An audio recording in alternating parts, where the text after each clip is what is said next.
नमस्कार दोस्तों, स्वागत है आपका हमारे यूट्यूब चैनल पर। तो आज से हम हिंदी की क्लासेस शुरू कर रहे हैं, जिसमें हम पहले हिंदी व्याकरण से शुरू करेंगे, जिसमें आज का जो हमारा टॉपिक होगा वो होगा आपका वर्णमाला। वर्णमाला यानी इसमें हम आज आपके स्वर और व्यंजनों की बात करेंगे। और ये जो टॉपिक है आपका वर्णमाला, ये बहुत ही इम्पोर्टेंट टॉपिक है, जो कि आपके आने वाले सभी एग्ज़ामों के लिए बहुत ही इम्पोर्टेंट है। चाहे वो पुलिस कांस्टेबल हो, पुलिस एसआई हो, पटवारी लेखपाल या फॉरेस्ट गार्ड का कोई भी आने वाला एग्ज़ाम हो, उसके लिए आपकी ये जो हिंदी की सीरीज़ है, ये आपके लिए बहुत इंपॉर्टेंट होने वाली है। और आज का जो हमारा टॉपिक है वो है वर्णमाला। अगर आपको हमारी वीडियो अच्छी लगती है तो प्लीज़ वीडियो को शेयर करें, लाइक करें और कमेंट करके बताएं आपको हमारी वीडियो कैसी लगी है। और प्लीज़ चैनल को सब्सक्राइब ज़रूर करें। तो चलो शुरू करते हैं आज का टॉपिक, जो है हमारा वर्णमाला। वर्णमाला की बात करें तो आपको नॉर्मली मैं बोलूँ, वर्णमाला दो शब्दों से मिलकर बना है। एक है आपका वर्ण, दूसरी है माला। पहला शब्द है आपका वर्ण। अगर हम वर्ण की बात करें तो जो वर्ण होता है वो आपकी भाषा की सबसे छोटी इकाई होता है। तो आपसे पेपर में इस प्रकार से पूछ सकता है कि भाषा की सबसे छोटी इकाई क्या होता है। तो भाषा की सबसे छोटी इकाई वर्ण या ध्वनि। आपको दोनों ही ध्यान रखना, भाषा की सबसे छोटी इकाई क्या होती है, या तो आपकी वर्ण होती है या तो फिर ध्वनि होती है। आपको दोनों ही ध्यान रखना, जो ऑप्शन में आए उसको ध्यान में रखना। वर्ण या ध्वनि दोनों आपके ऑप्शन में नहीं दिखाई देंगे। अगर दोनों ही दिखाई देते तो आप ध्वनि के साथ जाना, पर भाषा की वैसे सबसे छोटी इकाई होती है आपकी वर्ण। वर्ण क्या होते हैं? तो सार्थक और स्वतंत्र रूप से उच्चारित ध्वनि संकेतों को वर्ण कहते हैं। यानी जिनका कोई सार्थक अर्थ हो और स्वतंत्र रूप से उच्चारित होते हैं, ऐसे ध्वनि संकेतों को क्या कहा जाता है? आपका वर्ण कहा जाता है। तो ध्यान रखना, वर्ण किसे कहते हैं? सार्थक और स्वतंत्र उच्चारित ध्वनि संकेतों को वर्ण कहते हैं। अब बात करते हैं वर्णमाला की। तो वर्णमाला क्या होती है? वर्णों के व्यवस्थित समूहों को वर्णमाला कहते हैं। एक बार पेपर में डायरेक्ट ही आया था कि वर्णों के व्यवस्थित समूहों को क्या कहते हैं, तो आपको ध्यान रखना था वर्णमाला। तो वर्णों के व्यवस्थित समूह को कहते हैं वर्णमाला।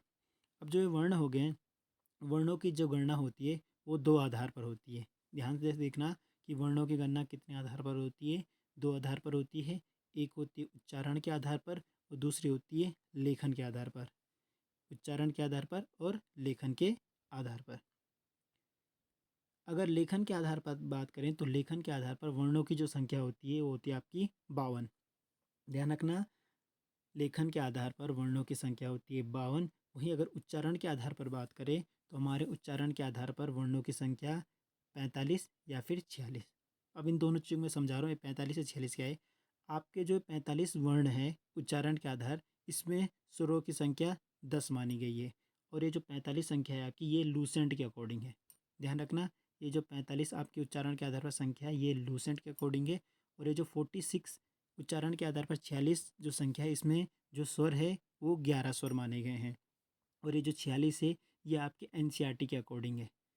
तो 46 एनसीईआरटी के अकॉर्डिंग है उच्चारण के आधार पर वर्ण, और 45 लूसेंट के अकॉर्डिंग है उच्चारण के आधार पर वर्ण। तो आपको दोनों ही ध्यान रखना, 45 और 46 दोनों ऑप्शन में नहीं आएंगे। अगर दोनों ऑप्शन में आते हैं तो आपको 46 का जाना है, क्योंकि एनसीईआरटी के अकॉर्डिंग 46 है।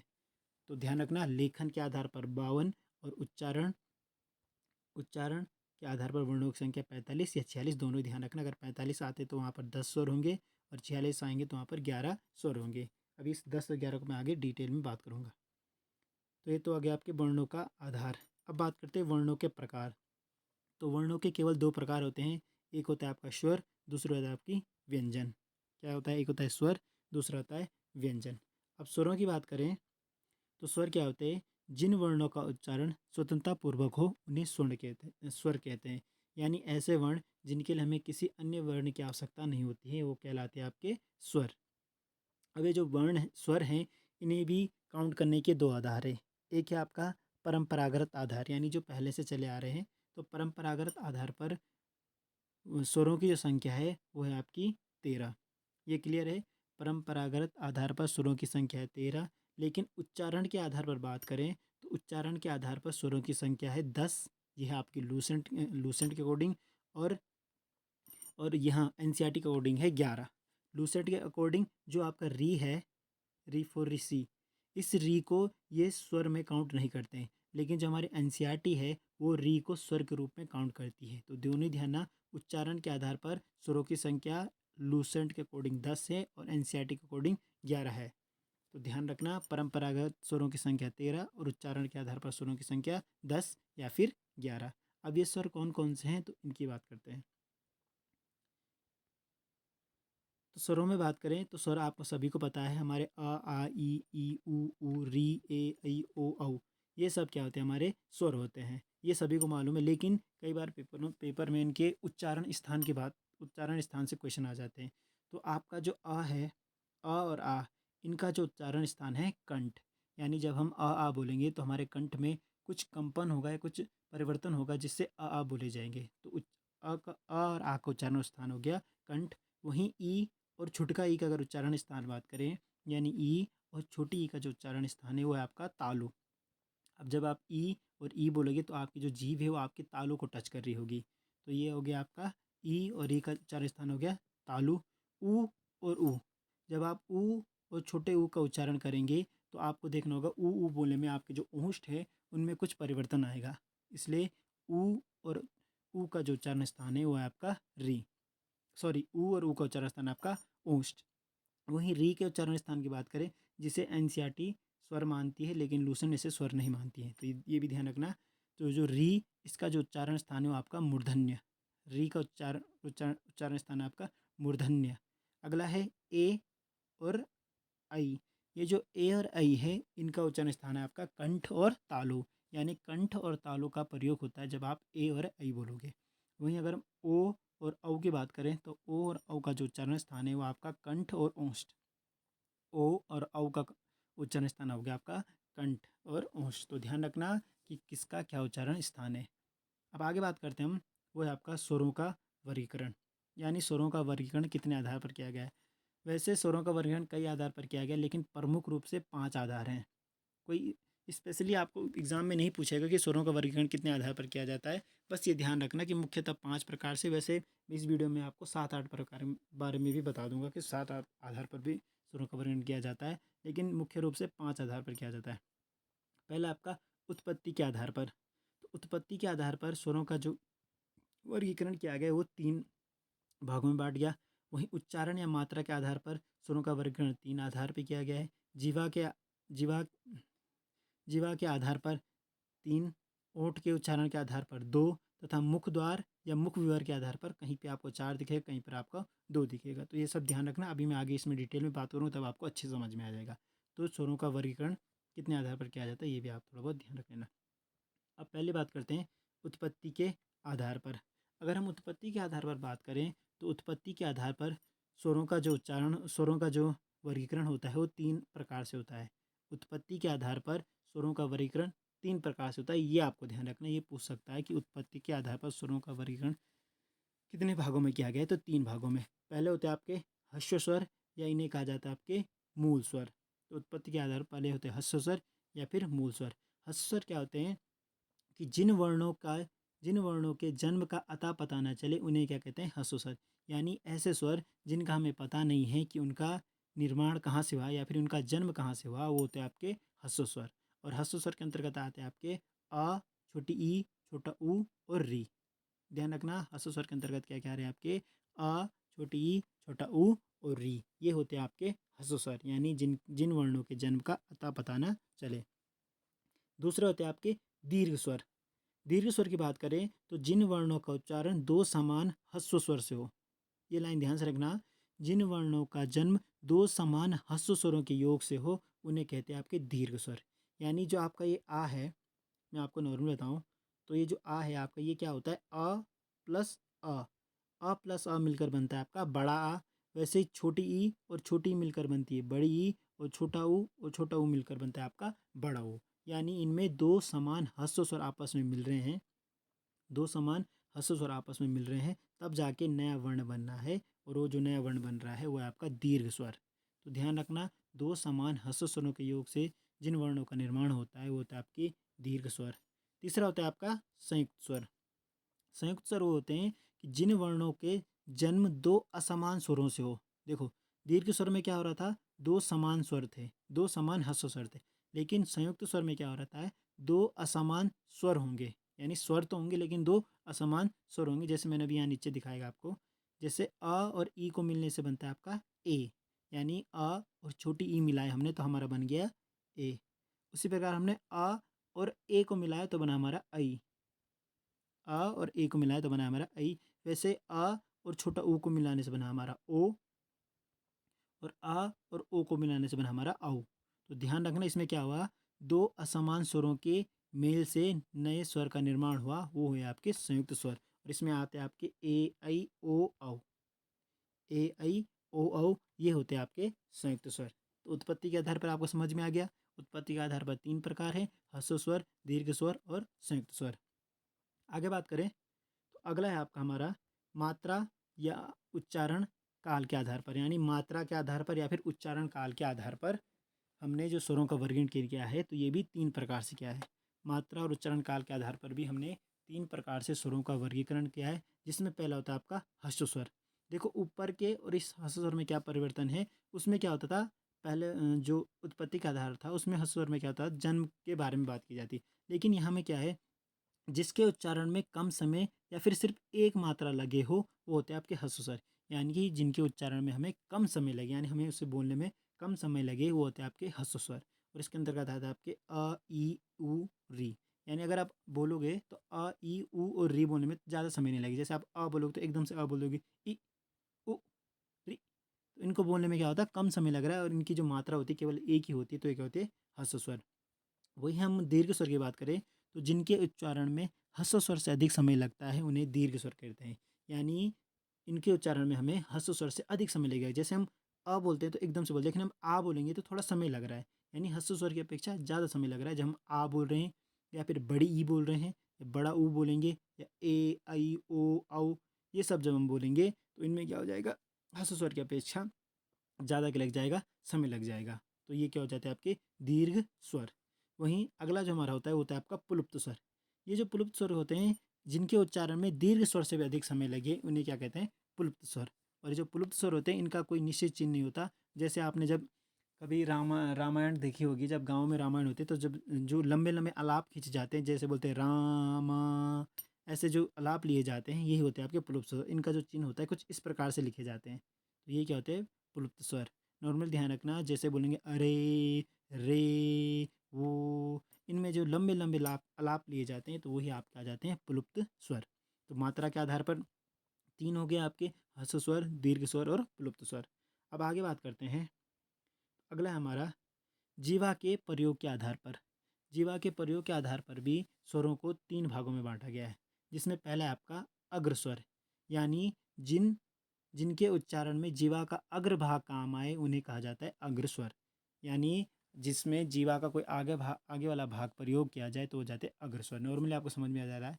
इसमें जैसे इसमें आता है आपका ई ए आई, छोटी ई, बड़ी ई और ए आई। इसमें क्या हो रहा है, जीवा के आगे वाला भाग प्रयोग में आ रहा है, इसलिए ये कहलाते हैं आपके अग्र स्वर। दूसरा होता है मध्य स्वर, यानी जिन स्वरों के उच्चारण में जीवा का मध्य वाला भाग काम करे होता है मध्य स्वर। और ये बहुत बार पेपरों में पूछा गया है कि निम्नलिखित में से कौन सा मध्य स्वर है, क्योंकि इसमें केवल एक ही है तो पूछने के चांसेस ज़्यादा रहते हैं। और ये आपका अ, ये क्या है, अ आपका क्या है, मध्य स्वर हो गया, ध्यान रखना। तीसरा और वो है आपका पश्य स्वर। अगर पश्य स्वर की बात करें तो पश्य स्वर यानी जीवा का जिसमें पश्य भाग काम में आए वो हो जाते हैं आपके पश्य स्वर। यानी जिनके उच्चारण में जीवा का पीछे वाला भाग प्रयोग में आता है वो होता है आपके पश्य स्वर। इसके अंतर्गत आते हैं आपके आ उ ओ औ। आ उ ओ औ, ये क्या होते हैं आपके पश्य स्वर होते हैं। तो ध्यान रखना जीवा के आधार पर भी तीन हैं, एक अग्र स्वर, मध्य स्वर और पश्य स्वर। नेक्स्ट बात करें तो अगला है आपका ओंठ की स्थिति के आधार पर, यानी ओंठों की स्थिति के आधार पर। ओंठों की स्थिति के आधार पर बात करें तो ओंठों की स्थिति के आधार पर स्वरों को दो भागों में वर्गीकृत किया गया है। एक होता है आपका विपरीतमुखी स्वर, दूसरा होता है अवृतमुखी स्वर। विपरीतमुखी स्वर यानी जिन स्वरों के उच्चारण में ओंठ गोलाकार होते हैं, यानी जब हम उन स्वरों का उच्चारण करेंगे तो जो हमारा ओंठ का आकार होगा वो कैसे हो जाएगा, गोलाकार होगा, यानी वृत्त यानी गोल के आकार का हो जाएगा, वो हो जाएंगे आपके वृत्तमुखी। यानी जिन स्वरों को बोलने में हमारा मुंह का आकार या ओंठों का आकार गोल हो जाए वो जाते हैं आपके वृत्तमुखी। जैसे आप ऊ बोलो, ऊ ऊ ओ औ, यानी इन चार शब्दों को जब आप बोलोगे तो आपका जो मुंह का आकार होगा वो कैसा होगा, आपका गोल आकार हो जाएगा। वो हो जाते हैं आपके वृत्तमुखी स्वर। क्लियर है। अगला आता है आपका अवृत्तमुखी, यानी जिन स्वरों के उच्चारण में ओंठ गोलाकार ना होते, यानी जिन स्वरों का उच्चारण करते समय हमारे ओंठ गोल ना होंगे, वो क्या आ जाएंगे आपके अवृत्तमुखी। जैसे आप आ बोलो, आ ई ऐ, तो इनको बोलने में आपको क्या लगेगा, आपका मुंह कहीं भी गोल नहीं होगा, तो वो क्या हो जाता है आपके अवृत्तमुखी। तो ओंठों की स्थिति आधार पर दो होते हैं, वृत्तमुखी अवृत्तमुखी। वृत्तमुखी जिसमें ओंठ गोलाकार हो, अवृत्तमुखी जिसमें ओंठ गोलाकार ना हो। नेक्स्ट बात करते हैं, तो वो है आपका मुख द्वार या विवर के खुलने के आधार पर, यानी हमारा मुख द्वार किस स्वर में कितना खुलता है उस आधार पर इनका वर्गीकरण किया गया है। तो इसमें पहला होता है आपका विवृत। विवृत स्वर यानी जिन स्वरों के उच्चारण में मुख द्वार पूरा खुलता है, यानी जिन स्वरों को बोलने में हमारा मुख पूरा के पूरा खुल जाए, वो जाता है आपका विवृत मुखी। और इसमें आता है आपका आ।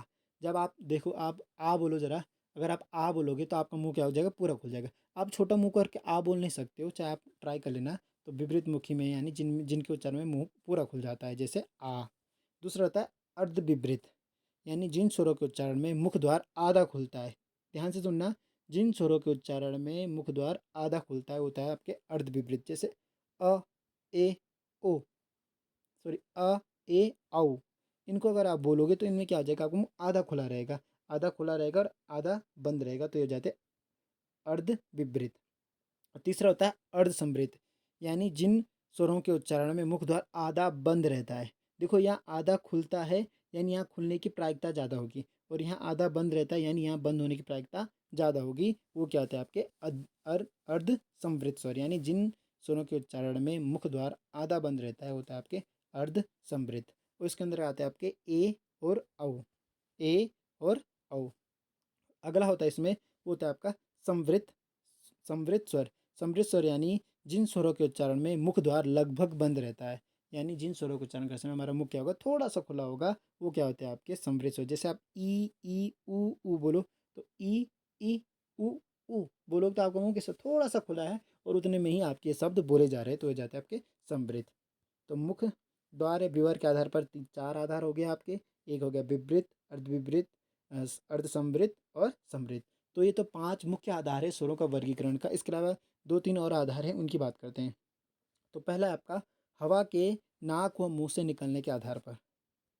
हवा के नाक या मुंह से निकलने के आधार पर, हवा के नाक के मुंह निकलने के आधार पर स्वरों को दो भागों में बांटा है।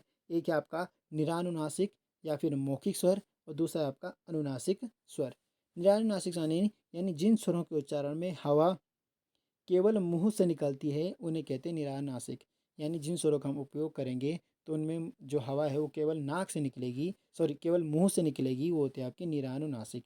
जैसे आ ई जितने भी शब्द हैं सारे आपके क्या हैं, निरानुनासिक या मौखिक स्वर, यानी इनको बोलने में केवल मुंह से हवा निकलती है। और अनुनासिक क्या होते हैं, जिन स्वरों के उच्चारण में हवा मुख के साथ साथ नाक से भी निकलती है, वो होते हैं आपके अनुनासिक स्वर। जिन स्वरों के उच्चारण में हवा मुख के साथ साथ नाक से भी निकलती है, जैसे आपके अंग अह वाले जो शब्द होते हैं, यानी जिनके ऊपर चंद्र बिंदु या फिर अनुस्वार लगे होते हैं, वो क्या होते हैं आपके अनुनासिक स्वर। तो ये हो गया आपके हवा या नाक के मुख के आधार पर। अगला होता है आपका सातवां, वो होता है आपका घोषत्व के आधार पर। अब आप बोले घोषत्व क्या थी, इसमें जो घोष शब्द है इसका अर्थ है स्वर तंत्रियों में ध्वनियों का कंपन। स्वर तंत्र यानी जो आपके गले के पास लिरिक्स बॉक्स होता है, उसमें कंपन के आधार पर, यानी अगर उसमें कंपन हो रहा है तो उसे कहते हैं सघोष। यानी स्वर तंत्रियों में अगर कंपन हो रहा है तो होता है आपका सघोष, और अगर स्वर तंत्र में कंपन ना हो रहा होता है आपका अघोष। तो ये भी ध्यान रखना, सघोष और अघोष क्या होता है। तो घोषत्व के आधार पर बात करें तो सभी जो स्वर होते हैं वो कहते हैं सघोष होते हैं। सभी स्वर क्या होते हैं, वो कैसे होती है, सघोष ध्वनि होती है। यानी सभी स्वरों को बोलने में क्या हो जाएगा, आपके ध्वनि यानी आपके जो लिरिक्स बॉक्स है, स्वर तंत्र है, उसमें क्या हो जाएगा, कंपन होगा। तो ये ध्यान रखना, सभी स्वर कैसे हैं, कैसी ध्वनि है, सघोष ध्वनि है। इंपॉर्टेंट लाइन है, पेपर में पूछ सकता है कि सभी स्वर कैसी ध्वनि है, तो आपको ध्यान रखना है सघोष ध्वनि है। नेक्स्ट बात करें तो प्राणत्व के आधार पर, प्राणत्व के आधार पर बात करें तो प्राण का मतलब होता है हवा। प्राण तो मतलब हवा, और इसके होते हैं दो आधार, एक होता है आपका अल्प प्राण, एक होता है आपका महाप्राण। यानी जिन वर्णों के उच्चारण में मुख से कम हवा निकले, वो होते हैं आपके अल्प प्राण। यानी जब हम उन शब्दों को बोल रहे तो मुंह से क्या हो रही, थोड़ा थोड़ा हवा निकल रही है, तो वो होते हैं आपके अल्प प्राण। और महाप्राण यानी जिन जिनके उच्चारण में मुख से अधिक हवा निकले, यानी हम उन शब्दों को बोलेंगे, उन वर्णों को बोलेंगे तो हमारे मुंह से ज़्यादा हवा निकलेगी, तो हो जाती है महाप्राण। और इसमें भी आपको ध्यान रखना है, जितने भी स्वर होते हैं वो सभी क्या होते हैं, अल्प प्राण होते हैं। ये भी इंपॉर्टेंट लाइन है, सभी स्वर क्या होते हैं, अल्प प्राण होते हैं, यानी सभी स्वरों के उच्चारण में हवा से कम स्वरों के उच्चारण में मुंह से कम हवा निकलती है, इसलिए क्या कहलाए हैं, सभी अल्प प्राण होते हैं। तो ये प्राणत्व के आधार पर भी हो गया। अब कुछ होते हैं आपके अयोगवाह। अयोगवाह यानी जो आ के बाद आपने देखा होगा, एक होता है अंग, एक होता है अह। ये जो अंग अह होते हैं, ये होते हैं आपके नासिक्य, और ये जो अंग है इसे कहा जाता है अनुस्वार, और ये जो अह है इसे कहा जाता है विसर्ग। तो ये आपके लगभग स्वर सारे कंप्लीट हो गए हैं। आज की जो हमने वीडियो है इसमें हमने स्वरों की बात की। पहले हमने वर्णमाला की बात की, उसके बाद हमने स्वरों की बात की, फिर हम स्वरों का प्रकारों की बात की, फिर उसके वर्गीकरण की बात की। आज की वीडियो में हम यहीं समाप्त करते हैं। कल हम फिर बात करेंगे व्यंजनों की। तो आज का टॉपिक यहीं पे समाप्त होता है। मिलते हैं कल व्यंजन के साथ, तब तक के लिए धन्यवाद।